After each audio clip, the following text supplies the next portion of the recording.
Ciao a tutti, oggi parliamo di crash bar sulle nostre Desert X. Ho letto recentemente un pezzo su Outback Motortech che rispecchia un po' i dubbi che ho in merito a questi accessori. In pratica il testo parla della struttura di protezione che quanto più si allontana dai punti di fissaggio, più diventa soggetta a flessione e quindi non potrebbe più servire completamente allo scopo di proteggere nel modo migliore le nostre moto. La mia perplessità sull'efficacia dei crash bar è nata vedendo quanti danni aveva fatto la protezione originale di un Africa Twin 1000 incidentata. La struttura in tubi aveva tenuto, ma aveva spostato il carico sull'attacco sotto il cupolino, che flettendosi pesantemente aveva portato a contatto l'intelaiatura del crash bar con il serbatoio, le plastiche del cupolino ed anche il radiatore, creando così dei danni considerevoli. Purtroppo non ho una foto per dimostrare il tipo di danno, ma mi sono spesso chiesto gli effetti della caduta senza la presenza di quel crash bar. È vero che non c'è una caduta uguale ad un'altra e non si può rifare ovviamente la stessa caduta montando una protezione diversa per verificarla e quindi di conseguenza è un discorso che resta in parte soggettivo. Senza contare che se si cade pesantemente e quindi senza scivolamento laterale con una moto da oltre 200 kg ci si deve aspettare dei danni di una certa importanza. Poi su un terreno impervio c'è sempre la possibilità di beccare proprio quel ramo, la radice, quel sasso che ci fa il danno maggiore. Ma questo è il rischio di fare fuoristrada. Andando a vedere che cosa offre il mercato degli accessori sia aftermarket che originali e partendo proprio da quello originale Ducati per la Desert X, vediamo che è realizzato in acciaio. Il traversino, indicato dalla freccia, rende la struttura più rigida e tutta la conformazione sembra pensata secondo la legge del triangolo, che resiste meglio alle deformazioni da sforzo. Guardando cosa fanno altri produttori tipo Head e Epco Becker, questi due si assomigliano molto, sono molto simili tra loro, hanno tubi di diametro più piccoli, molto spazio tra i montanti e nessun traversino di irrigidimento. A mio avviso, a mia prima sensazione, sono meno efficaci sicuramente di quello originale Ducati.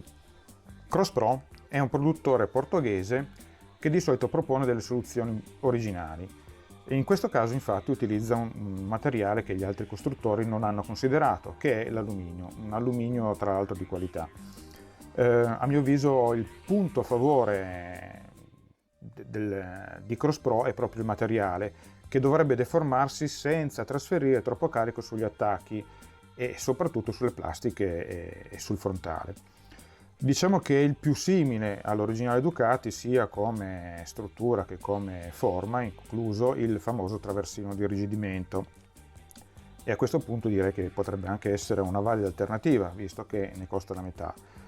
Però, proprio a causa del fatto che è in alluminio, una volta piegato sarà molto difficile recuperarne la forma se non impossibile.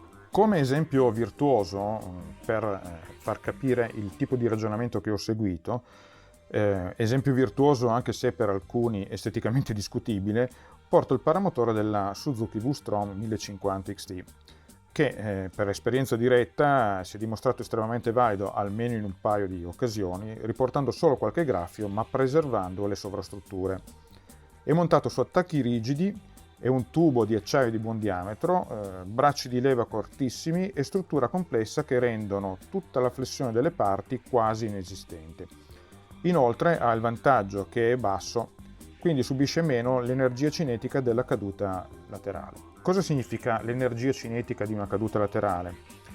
In questa immagine vediamo che una protezione alta rispetto al suo asse di rotazione ha un momento di inerzia che quindi determina l'energia cinetica, e in questo caso è la freccia rossa, superiore a quella di una protezione bassa indicata dalla freccia blu, per cui la sollecitazione, chiamiamola così, che subisce la parte alta del tubolare è maggiore di quella che riceverebbe la parte bassa dello stesso.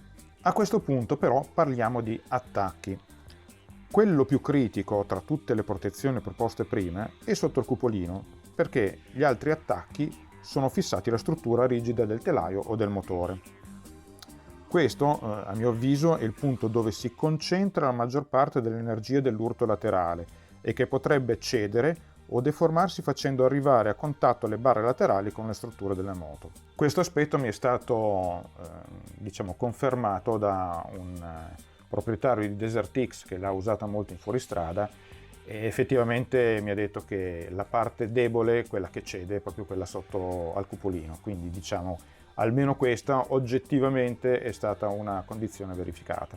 Qualche giorno fa, stiamo parlando del 20 gennaio di quest'anno, Outback Motortech ha postato un video sul suo profilo Instagram dove presenta la sua proposta per la Desert X. In precedenza era assente, c'erano dei rumors, aveva fatto vedere qualche schema di progetto, qualche foto così, ma questa volta l'ha presentata in modo, si può dire, ufficiale.